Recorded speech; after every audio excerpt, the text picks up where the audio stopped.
Like you, we at Issue One are most concerned in this moment with the health and well-being of our fellow Americans.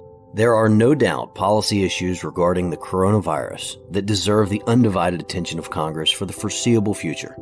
But many of us are going to be home for a while and might even have some more time on our hands. So we've decided to move forward and finish the Swamp Stories podcast in the middle of this time of great uncertainty. The subject matter of this episode happens to be the most relevant to the coronavirus outbreak because we're still going to have elections in November, and we must be vigilant because our foreign adversaries will do everything they can to try to take advantage of this crisis and undermine the integrity of our elections. I'm Weston Wamp, and this is Swamp Stories, brought to you by Issue One. When we go cast our vote in South Bend, Indiana, or Knoxville, Tennessee, we want to make sure that's our vote and that's our voice. A Russian, a Chinese, a North Korean hacker is not going to take that right away from us that we've died to protect. That was former 9/11 Commissioner Tim Roemer. He spent the better part of the last 2 decades fighting to strengthen democracy both here at home and overseas. He served in Congress for more than a decade and then became our ambassador to India. Now he works with Issue One. Ambassador Roemer really sets up this episode perfectly because in a way we never could have expected a generation ago. Our enemies have determined that the most effective way they can attack us is at the very heart of our republic, our elections. Now, 21st century soldiers of a different sort sit in dark rooms in far corners of the world, seeking to disrupt our elections, trying to sow division through digital warfare and disinformation campaigns, all with one goal: to weaken democracy and true self-government here and around the world. This is episode 8. The Russians are coming.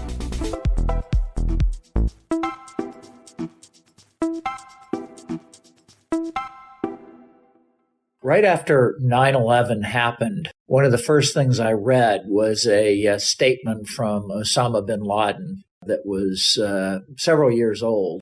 And he said, "We are not going to attack the United States with tanks, with Air Force equipment, with traditional means. We are going to do it with cells.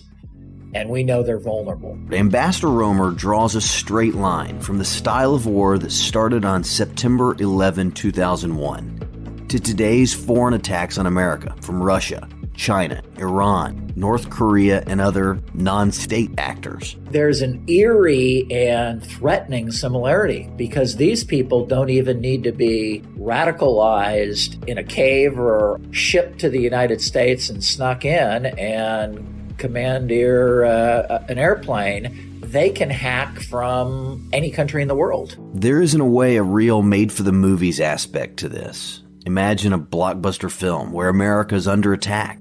The entire country rallies together. But here we're not talking about an invasion or missiles being launched. The unseen and, frankly, still misunderstood attacks from our enemies are just beginning. The good news is America's getting its act together in the fight against foreign interference in our elections.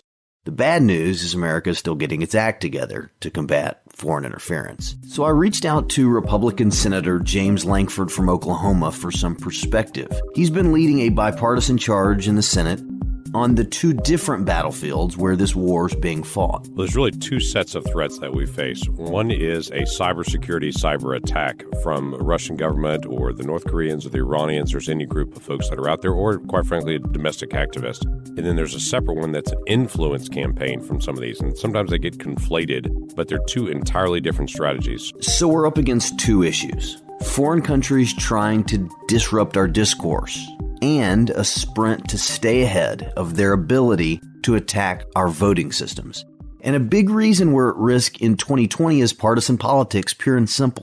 Everything since 2016 gets painted with the brush that the Russians tried to help Donald Trump win the presidency. And to be fair, President Trump and some of his biggest supporters have minimized Russia's efforts, likely because they want to minimize the significance of the role the Russians may have played. But that really misses the point. That election is behind us. Donald Trump is the president, and foreign actors are still trying to interfere in our elections. Now comes the swampy part. Because of these politics, some Republicans in the Senate have stood in the way of legislation to stop foreign interference in our elections. The GOP leader, Mitch McConnell, blocked that bill. He called it a partisan effort and said that the Trump administration has already done a lot to boost election security. Even simple proposals like the Honest Ads Act, which would close loopholes in our transparency laws that have allowed foreign countries and foreign actors to illegally buy online political ads, couldn't get a hearing in Congress. That's basic transparency. The American people want it. It's not a new idea. The Supreme Court has routinely said, as we've covered in other episodes, that Americans have a right to know who's trying to influence their vote. But bills that would undermine the ability of foreign actors to anonymously try to influence our elections, they're not even being debated formally in Washington. So it's up to us to sort this out. It's got all the makings of a national security emergency, fueled again by some political loyalties. And my party has to step up. We need bipartisan action. But where do we start? When it comes to election security, everyone always wants there to be some kind of a silver bullet, so that if you just do one thing, everything's solved. But unfortunately, it's just not that way. You got to do a bunch of things. I sat down with Nick Penniman, the CEO of Issue 1, which developed a comprehensive strategy to protect our elections. Issue 1 is pushing what we call our Don't Mess With Us package. It's 5 pieces of legislation that we support. All of them are bipartisan. All of them have Republican support. The 5 pieces would do things like, number 1, stop online disinformation campaigns. Number 2, promote election integrity. Number 3, put deterrence measures in place against future attacks on our elections. Number 4, close foreign lobbying loopholes. And number 5, stop dark money from coming into our elections through shell companies. We view these as all being really common sense measures that would stop foreign disruption in our elections so that our elections are our elections.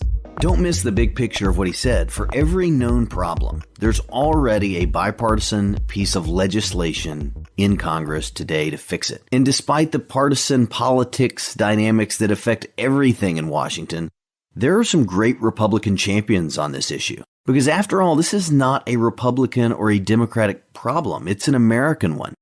The way that we elect our leaders in a free and democratic fashion and the peaceful transition of power, they're at the core of what makes us American. So as we've established, there are 2 parts of the issue: stopping foreign interference and securing our elections. Countries like Russia spread disinformation because there's nothing they like more than a divided and misinformed America. But arguably the grand prize that they're all after is a direct hit to our election systems. We all know that's what they want, and we know they've tried and failed, so it's time to fight back. Late last year, after outcry over how much we've honestly done to secure our elections, we took a big step forward as advocates helped to secure $425 million to help states replace voting machines, update software, and more. This was a huge win, and it took everyone pushing Senate Majority Leader Mitch McConnell to get on board. This was possible because secretaries of state from across the country and key senators like Republican James Lankford and Democrat Amy Klobuchar and lots of reform groups made it a top issue. A unique campaign formed that included prominent Republican Grover Norquist's organization Americans for Tax Reform, along with FreedomWorks, Issue 1, the National Election Defense Coalition, the Brennan Center, and Common Cause. A list of strange bedfellows that all work together to make this a reality. But much more needs to be done to secure elections, because the way we run them is, well, a little complicated. Here's Senator Lankford. Well, the states run their elections. They are just as responsible for running their elections as they are cutting the grass at the governor's mansion. I mean, that is a distinctly state responsibility. In fact, constitutionally, it is assigned to the states. All right, I'm for that. I'm a conservative. I respect federalism. Makes sense. But the federal government also has a role, and it's one of the key things that I've worked a lot with the Department of Homeland Security over the past several years to say, what can we do to be able to support the states in this process? That piece seems critical. So how can the federal government help? There are more than 8,000 jurisdictions that actually run our elections, and every one has different rules and it does things a different way, with unique challenges from budget to staff to weather, almost everything else you can think of.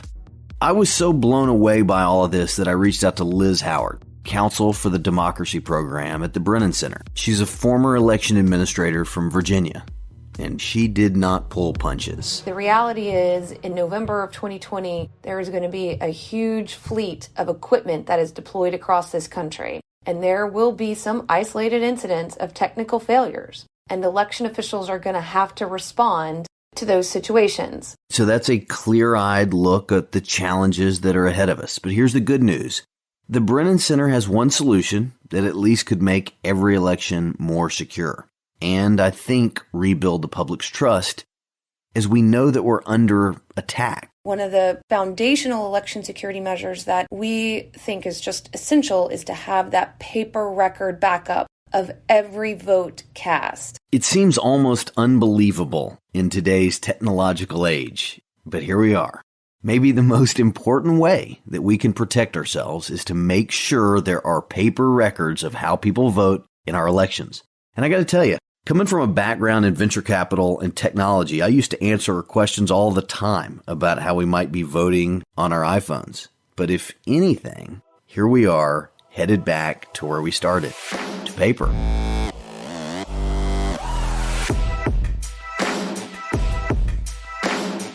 We'll be right back after this short break. We're back. The longer that I talked to Liz Howard, the more it became clear that the solution here is simple. So we're going to walk through this next part by looking at two states. First, here's what we know about Tennessee's voting equipment in my hometown, Chattanooga, in Hamilton County. Because so much of the equipment in Tennessee is over a decade old. A lot of it was purchased around 2004 when the federal government passed what's called the Help America Vote Act and gave states money in order to purchase new voting equipment. And a lot of that equipment that was purchased in 2004 hasn't been replaced. While my home state has a lot of equipment that is on its way to being dated, we did make a common sense decision that was ahead of our time. Hamilton County made what we think is a smart decision and implemented paper-based voting systems several years ago. So I asked Liz how that compares to Virginia, where she worked. Virginia in 2015 was very similar to Tennessee. Each locality selected basically from a menu of certified voting systems created by the state what type of voting system that they wanted to use. And at the beginning of 2015, the majority of Virginia counties and localities used paperless voting machines.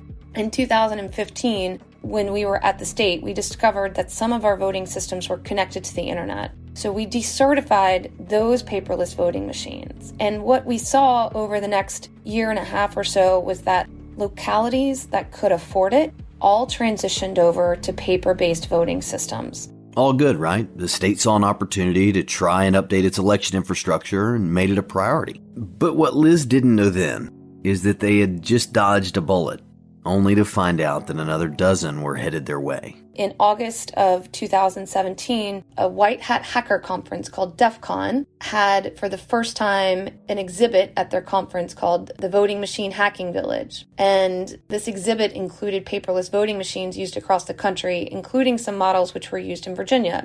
And hackers hacked voting equipment that was still in use in Virginia. And there was a password for one of our voting machines that was published online after and during that conference. So we became very, very concerned. And in Virginia, less than 60 days prior to our November general, we decertified all of the paperless voting systems in the state. You heard that right. Because Virginia couldn't afford to update all of their election systems, the voting machines that they were using were literally publicly hacked at a conference. And they had to fix that with less than 60 days to an election.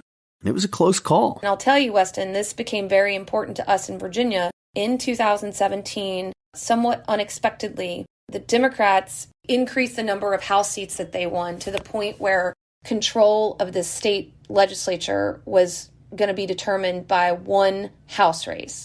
And this House race went to a recount. And it was in a district that had formerly used paperless voting machines. It's at that point that this felt very real. I flashed forward to election night 2020 and what could happen. But ultimately, because Virginia had gotten rid of those paperless voting machines, they'd saved themselves a potential world of hurt and an uncertain election outcome. And that is where the simple paper ballot backup comes into play. If you know your vote was recorded on a machine and there's a paper backup, then you can have confidence in the system. No reason to think that your vote wouldn't be counted fairly. The real answer to the election security issues that we are facing across this country is to provide consistent funding that election officials can rely on in order to plan, in order to implement and hire the staff and the measures that they need to in order to create an election infrastructure that we can all have faith and confidence in. And election officials need to know that money is coming so that they can do their jobs. And these one-time funding packages are much appreciated, but they are not the complete answer to this problem. She's right. The one-off $425 million from Congress needs to be seen as a good first step, but is just a down payment, and one that came very late in the election cycle. Now, with all this in mind, you might think we've really got our work cut out for us, and we do. But it's not all doom and gloom. The fact is, a lot of people have been hard at work behind the scenes fighting the good fight. Let's go back to Senator James Lankford. I think that there will be plenty of people that will actually engage to try to find some way to be able to mess with our system. But what we found in 2016 is the Russians were able to get to some of our voter files, but they weren't able to actually use that information to be able to find a way to be able to basically weaponize it. They were able to get towards some of our voting machines, but our voting machines are much better protected now than they were in the past. As Senator Lankford alluded to earlier, the Constitution makes clear that it's the state's responsibility to run their own elections. But the federal government should play a major support role. Our national protection system is the highest in the world of what we do in our federal networks. We're loaning that system basically to states to say, if you want to run through, if you want to call it a virus protection system that you have in your own state, but also run through the federal system so everything coming out of your networks is double checked on it, we're allowing states to be able to do that, to say we want to have that extra layer of protection. Some fixes were total no-brainers. What we have done in the past several years is get someone with classified clearance in every single one of our states, so that if there is a threat that pops up from a state or that the Russians are trying to engage, our FBI can talk directly with someone in that state and say, hey, someone from Russia is trying to engage in your system, and there's no delay saying, hey, there's no one with clearance. We had that problem, as odd as it sounds, in 2016, that the FBI couldn't talk to people on the state level because no one had clearance. That problem's fixed. Look, this problem is complex, and it's not going away. As Senator Lankford pointed out to me, there are plenty of things foreign adversaries could do to undermine the confidence Americans have in our democratic process, even if they don't successfully break into our systems or change votes. One of the big threats is really kind of an odd one that people wouldn't think about. If the Russians or Iranians or whoever it is were able to break into the unofficial results on election night, that would be get in, change the formula in the system. So let's say the election group from a state puts in the data. Once they get in the results, it goes up on the website as quote-unquote unofficial results. But the Russians have changed the formula in the background. It would pop up with one person winning, when 3 days later, when the official results came out, it would actually show another person winning. Well, that would destabilize the election. Now, it hasn't actually changed the ballot, and all of those election results can be verified, but it would make people lose trust in what actually happened in the election. Whether or not you think Russia or any other country favors a particular candidate or party, one thing is for sure. Their goal is to destabilize and ultimately divide all of us. Nick Penniman sums up how we can come together as a country to protect our elections from foreign attacks. We've already notched some very clear victories late last year with pieces of our election security bills that have already been passed into law. That is a huge thing, especially in Washington today, in which, very few things happen, and especially very few things happen in a bipartisan fashion. But there is so much more to be done. This is not just a problem that's kind of one and done, problem fixed. There are many different threats to our election security in this country, and probably new threats will emerge. So what we need to do is we need to constantly be coming together as a country, Republicans and Democrats and independents, and we have to be vigilant and nimble and aggressive and proactive in making sure that our elections are sovereign, that our elections are not being messed with. That's the way to move forward. As we close, let's come full circle to Ambassador Roemer. We talk about our favorite football teams and our colleges that bring us together. What state we're from, Tennessee or Indiana. Our country should be something that unites us. Our country and our representative democracy that is something you have to fight for every generation. This is a miracle. This is a great experiment that we all have to devote our time to protecting and keeping. How do we all try to drain the swamp together and put country above party? How do we all try to protect our election security together? These will be critical questions for us all to work on, Democrats and Republicans together. On the next episode of Swamp Stories, we're going to bring back a couple of guests that you've heard from before to explain why insider trading in Washington is different than insider trading elsewhere, and why any senator who traded stocks based on a classified briefing might not be in as much trouble as they should be. Thanks for listening to Swamp Stories, presented by Issue One, the country's leading political reform organization that unites Republicans, Democrats, and independents to fix our broken political system. Please subscribe to the podcast and share it with your friends. Even better, rate and review it on iTunes to help us reach more listeners. You can find out more at swampstories.org. I'm your host, Weston Wamp. A special thank you to executive producer Ethan Rome, producers Evan Ottenfeld and Sydney Richards, and editor Parker Tant from parkerpodcasting.com. Swamp Stories was recorded in Tennessee, edited in Texas, and can be found wherever you listen to podcasts.